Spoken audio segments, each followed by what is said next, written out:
Assalamualaikum warahmatullahi wabarakatuh. Perkenalkan, nama saya Muna Kansa Soliha dari Pendidikan Ekonomi Koperasi B 2017. Dalam video ini untuk memenuhi tugas mata kuliah Micro Teaching. Selamat menyaksikan. Assalamualaikum warahmatullahi wabarakatuh. Waalaikumsalam warahmatullahi wabarakatuh. Selamat pagi anak-anak. Pagi. Bagaimana kabarnya hari ini? Sehat, Bu. Ada yang tidak masuk? Ada. Siapa? Akmal. Akmal, kenapa? Sakit. Ya, semoga si Akmal cepat sembuh dan semoga bisa cepat bergabung dengan kita di kelas ini. Amin. Oke, hari ini kita akan menggunakan metode pembelajaran, yaitu pembelajaran kontekstual, di mana kalian tidak hanya mempelajari materi-materi yang ada di buku kalian, tidak hanya dari ibu, melainkan kalian juga harus melihat dari kehidupan nyata yang ada di sekitar kalian. Oke, hari ini kita akan belajar mengenai pelaku ekonomi dalam kegiatan ekonomi. Ada yang tahu kegiatan ekonomi itu apa aja? Apa? Berjualan, ya enggak? Nah, jadi kegiatan ekonomi itu ada 3 jenis. Yang pertama itu produksi, distribusi, dan konsumsi. Ada yang tahu perbedaan ketiga ini? Enggak. Jadi yang pertama itu adalah produksi, di mana ada 3 kegiatan lagi, yaitu input, proses, dan output. Misalnya saja pakaian yang kalian pakai. Nah, itu tuh ada inputnya. Inputnya itu dari sumber daya alam. Dari apa coba? Kapas. Nah, benar. Pakaian kalian itu dari bahan mentah, yaitu kapas. Kemudian diproses, awalnya dari kapas menjadi dibilang menjadi benang, kemudian benang menjadi kain menjadi baju yang sekarang kalian pakai. Nah, itu merupakan kegiatan produksi di mana menambah nilai guna suatu barang. Yang kedua yaitu konsumsi. Konsumsi adalah kegiatan mengurangi nilai guna suatu bahan. Kemudian yang ketiga yaitu ada distribusi. Distribusi ini adalah pihak yang menghubungkan antara kegiatan produksi dengan konsumsi. Misalnya saja pakaian kalian ini dari Semarang. Nah, kalian ini ada di Kudus. Jadi sebelum di antara di Kudus itu ada distribusinya agar kalian bisa memakai pakaian yang dibuat dari Semarang seperti itu. Nah, sampai sini ada yang ditanyakan? Ayo Mas Adil. Apa perbedaan produksi dan produsen? Ya, pertanyaan yang sangat bagus. Produksi adalah prosesnya, proses menciptakan atau menambah nilai guna suatu barang. Nah, di situ ada 3 tahap ini, input, proses, dan output. Sedangkan kalau produsen itu pihaknya, pelakunya, pelaku untuk memproduksi. Pelaku ini bisa individu atau perusahaan yang memproduksi. Misalnya pakaian kita tadi diproduksi. Nah, itu produsen itu adalah pihak yang memproduksi, perusahaan atau orang, individu. Jadi produsen itu adalah suatu perusahaan atau perseorangan yang merubah barang atau jasa menjadi nilai gunanya itu lebih tinggi seperti itu. Oke, selanjutnya itu ada faktor-faktor produksi. Jadi apa saja yang mempengaruhi produksi ini? Kenapa Mas Adil dan temannya? Kenapa bercanda? Kalau ada orang yang berbicara di depan, tolong dihargai ya, didengarkan, oke? Oke. Faktor-faktor produksi dalam kegiatan produksi ini ada 4. Secara umum itu ada 4. Yang pertama itu sumber daya alam, sumber daya manusia, kewirausahaan, dan modal. Nah, faktor produksi yang pertama itu adalah sumber daya alam. Faktor produksi ini bersumber dari kekayaan alam. Misalnya tadi sudah dibahas, pakaian kita ini berasal dari kapas. Kapas itu termasuk kekayaan alam. Nah, contoh lain apa? Sepatu.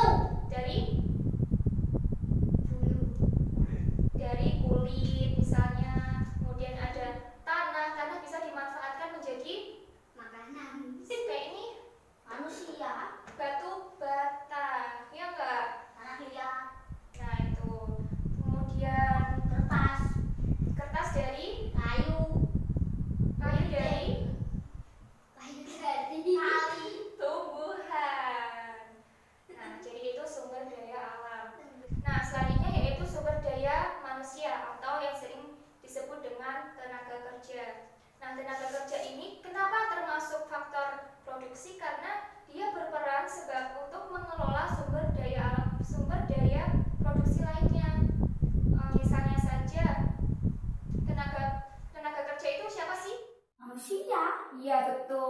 orang yang secara langsung maupun tidak langsung terlibat dalam proses produksi.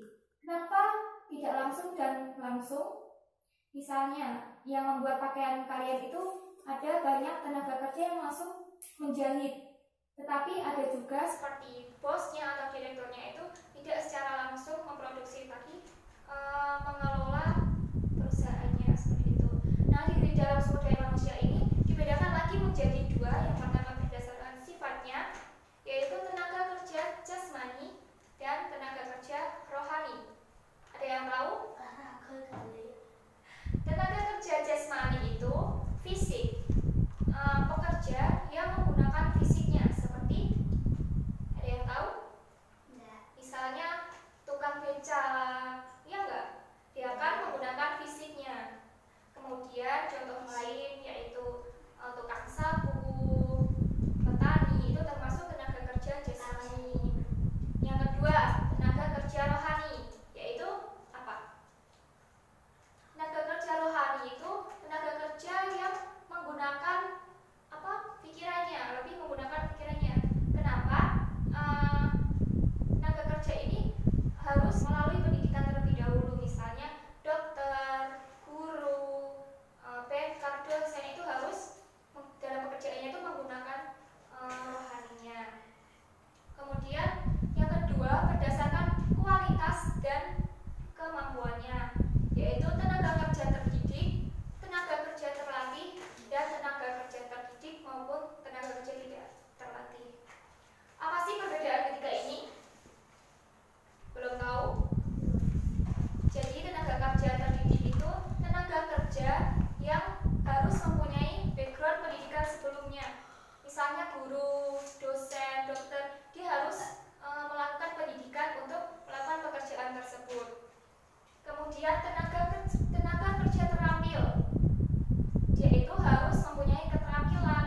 Misalnya sopir, dia harus belajar mengendarai mobil terlebih dahulu sebelum menjadi sopir. Nah, kemudian yang ketiga ada tenaga kerja terdidik, tenaga kerja tidak terdidik, dan tidak terampil. Dia tidak memiliki keduanya, sehingga dia tidak harus mengikuti pendidikan sebelumnya, tidak harus mengikuti pelatihan sebelumnya, tapi dia bisa memperoleh pekerjaan, misalnya tukang sapu itu dan lain sebagainya. Selanjutnya, faktor produksi yang ketiga itu apa? Ada yang tahu? Tadi sudah disebutkan. Yang ketiga yaitu modal. Mengapa modal termasuk faktor produksi? Modal itu apa sih? Duit. Uang. Iya, benar. Faktor produksi itu memiliki peranan untuk mempercepat serta membantu kelancaran proses produksi. Misalnya tadi, kembali lagi, kalau kita mau memproduksi baju, kita harus mempunyai modal. Misalnya mesin jahit, uang untuk membeli kain, dan modal lainnya. Nah, di sini modal dibagi lagi menjadi 4 berdasarkan sifatnya, sumbernya, kepemilikan, dan bentuknya. Yang pertama berdasarkan sifatnya, yaitu modal tetap dan modal lancar. Ada yang tahu? Contohnya apa?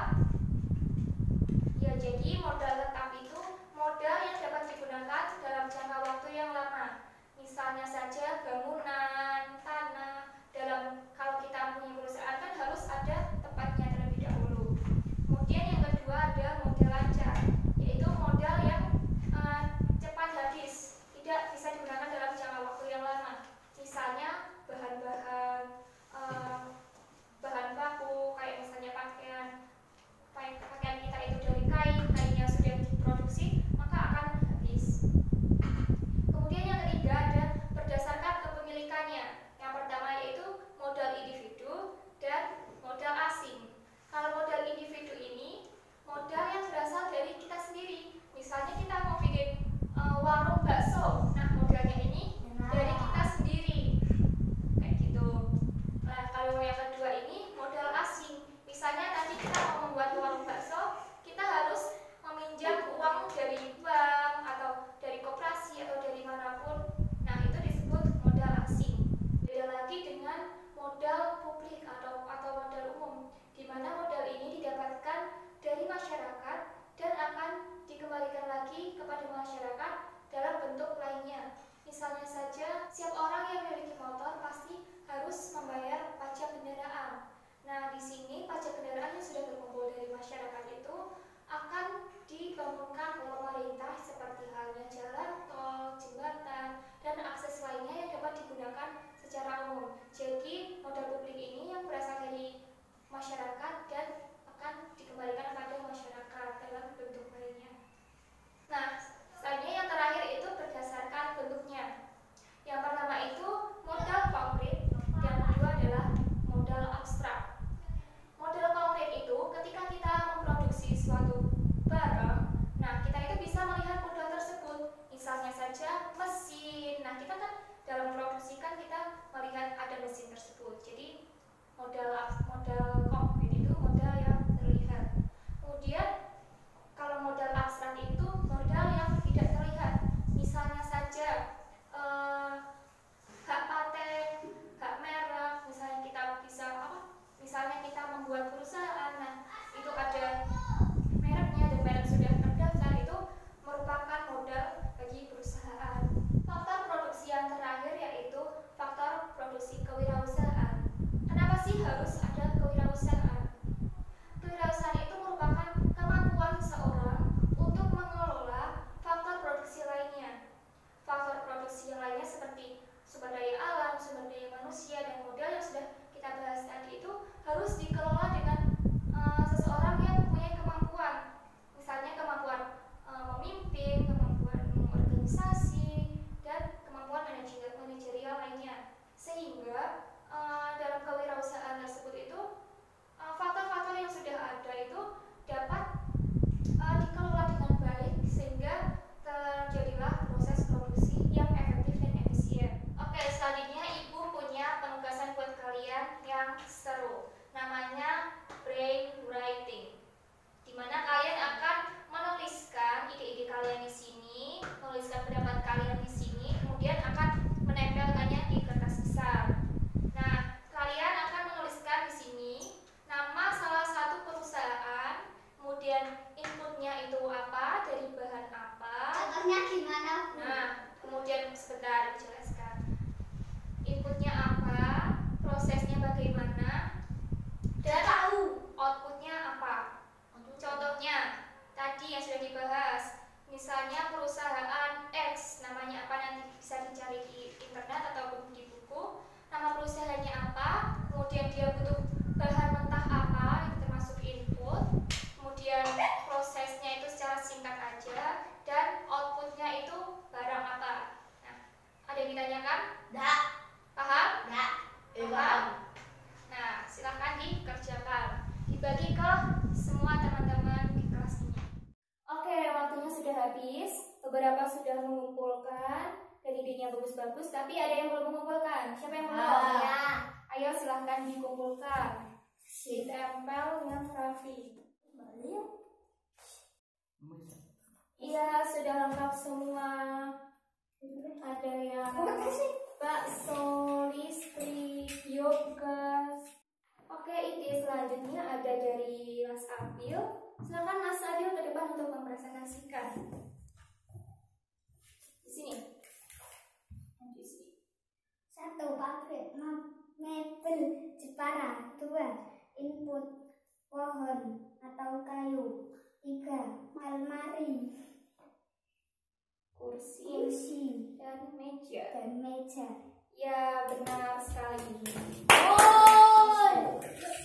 Jadi di sini Mas Abil ada pabrik atau perusahaan dari Jepara, yaitu perusahaan mebel. Dia inputnya adalah pohon atau kayu yang kemudian diproses menjadi almari, kursi, meja yang terbuat dari kayu. Nah, Jepara ini juga punya nilai guna, yaitu sudah dirubah menjadi alat-alat rumah tangga. Selain itu dia juga menambah ukiran-ukiran untuk menambah nilai jualnya. Seperti itu. Terima kasih Mas Adi. Nah, dari hasil presentasi teman-teman, dari brainwriting ini ide kalian sangat bagus-bagus. Nah, dari sini kita bisa mengetahui produksi itu dan apa saja perusahaan-perusahaan yang ada di sekitar kita, kemudian mereka itu membutuhkan bahan mentah apa, bahan setengah jadi apa, dan dihasilkan menjadi nilai guna menjadi barang seperti apa. Tadi misalnya sudah dicontohkan, biogas itu bisa memanfaatkan dari kotoran sapi, kemudian ada tenaga sinar matahari yang kemudian menjadi listrik, dan lain sebagainya. Nah, selanjutnya, kegiatan produksi itu mempunyai beberapa tujuan. Di sini Ibu rangkum menjadi 5 tujuan saja. Yang pertama itu memenuhi kebutuhan masyarakat. Mengapa sih ada produksi? Karena ada kebutuhan dari masyarakat. Misalnya saja tadi kita selalu bahas, kita itu manusia pasti membutuhkan baju. Setiap hari memakai baju. Jadi kebutuhan itu selalu ada setiap hari. Nah, maka dari itulah para perusahaan atau konveksi itu menyediakan baju untuk memenuhi kebutuhan masyarakat. Pakaian yang kita pakai ini yang awalnya berasal dari tumbuhan kapas, kemudian menjadi benang, kain, dan akhirnya pakaian yang kita pakai setiap harinya. Nah, untuk itulah proses produksi atau kegiatan produksi itu bertujuan untuk memenuhi kebutuhan masyarakat. Ibu tegaskan lagi, produksi ada karena adanya kebutuhan dari masyarakat. Nah, tujuan yang kedua yaitu memperoleh keuntungan. Setiap perusahaan, individu, atau orang-orang yang mempunyai usaha itu pasti memiliki motif tersendiri, yaitu motif memiliki keuntungan atau mendapatkan keuntungan dari hasil produksi, kemudian dijual, didistribusikan kepada konsumen. Itu akan dihitung untuk mencari laba yang akan didapat oleh perusahaan. Kemudian yang ketiga yaitu menciptakan dan menumbuhkan nilai guna. Nah, ini seperti pengertian produksinya sudah dijelaskan tadi, di mana produksi ini mempunyai tujuan untuk menambah nilai guna suatu barang. Awalnya barang ini adalah bahan mentah atau bahan setengah jadi, misalnya yang kita peroleh dari sumber daya alam atau lingkungan sekitar, berubah menjadi barang yang siap pakai atau barang setengah jadi yang siap digunakan atau siap dikonsumsi oleh konsumen. Sehingga inilah tujuan dari proses produksi atau kegiatan produksi, yaitu menambah nilai guna suatu barang. Selain itu, dengan adanya penambahan nilai guna suatu barang ini, harganya pun berbeda. Misalnya dari bahan baku ini yang awalnya harganya lebih rendah, kemudian diolah menjadi suatu barang tertentu, pasti harganya berbeda dari harga bahan baku yang pasti lebih tinggi. Kemudian selanjutnya yaitu tujuan produksi adalah sebagai pengguna faktor-faktor produksi yang sudah dijelaskan tadi. Dengan adanya produksi, sumber daya alam yang awalnya dibiarkan begitu saja dapat dimanfaatkan menjadi barang yang siap jadi dengan nilai guna yang lebih tinggi. Kemudian ada sumber daya manusia yang awalnya masyarakat itu tidak mempunyai pekerjaan, bisa diserap oleh beberapa perusahaan untuk bekerja sehingga dapat mengurangi pengangguran. Yang selanjutnya, tujuan produksi adalah sebagai agen pembangunan. Mengapa sih sebagai agen pembangunan?